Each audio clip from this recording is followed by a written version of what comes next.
ఎన్నికల ముందు ఇచ్చినటువంటి హామీల్లో ప్రధానమైనటువంటి హామీ రైతులకు సంబంధించినటువంటి పెట్టుబడి సహాయం కింద 20,000 రూపాయలు ప్రతి సంవత్సరం ఇస్తామని చెప్పి ఏదైతే చెప్పిందో, గతంలో జగన్మోహన్ రెడ్డి గారు ముఖ్యమంత్రిగా ఉన్నప్పుడు పెట్టుబడి సాయం కింద 13,500 రూపాయలు రైతు భరోసా, వైఎస్ఆర్ రైతు భరోసా కార్యక్రమాన్ని మనం ఇచ్చేవాళ్ళం. అయితే ఎన్నికలు అయిపోయి 6 నెలల పాటు ఎదురు చూసాం. పెట్టుబడి సాయం కింద 20,000 రూపాయలు అందిస్తారని, లేదా ప్రభుత్వం ముందుకొచ్చి ప్రకటన చేస్తుందని, లేదా మొన్న బడ్జెట్ పొందుపరుస్తారని చెప్పి అంతా చూసాం. ఎక్కడ కూడా లేదు.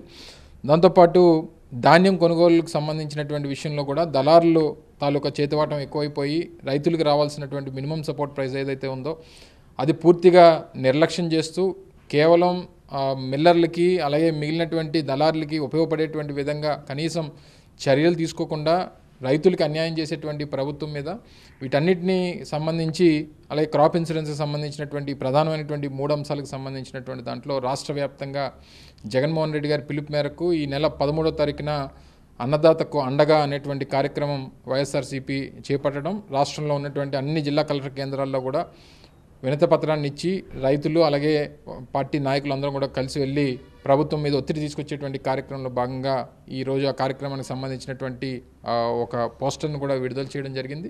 రేపు 13వ తారీఖున విశాఖపట్నం వాస్తవానికి అర్బన్ ప్రాంతం అయినప్పటికీ కొన్ని 2-3 మండలాలు గ్రామీణ ప్రాంతానికి సంబంధించినటువంటి మండలాలు కూడా ఉన్నాయి. దాంట్లో ఉన్నటువంటి రైతుల్ని అందరినీ కూడా తీసుకొని కలెక్టరేట్కి వెళ్ళి అక్కడ కలెక్టర్కి వినతిపత్రం ఇచ్చేటువంటి కార్యక్రమాన్ని చేపట్టబోతా ఉన్నాం. అలాగే కరెంట్ ఛార్జీల విషయంలో కానీ, లేదా పిల్లలకి ఫీజు రీయింబర్స్మెంట్ విషయంలో కానీ ఇప్పటికే పార్టీ ఒక పిలుపునిచ్చింది. ఈ అన్ని కార్యక్రమాలు విజయవంతం చేసేటువంటి దానికి పార్టీ శ్రేణులందరూ కూడా సమాయత్తం కావాలని చెప్పి మీ ద్వారా కోరుతా ఉన్నాం.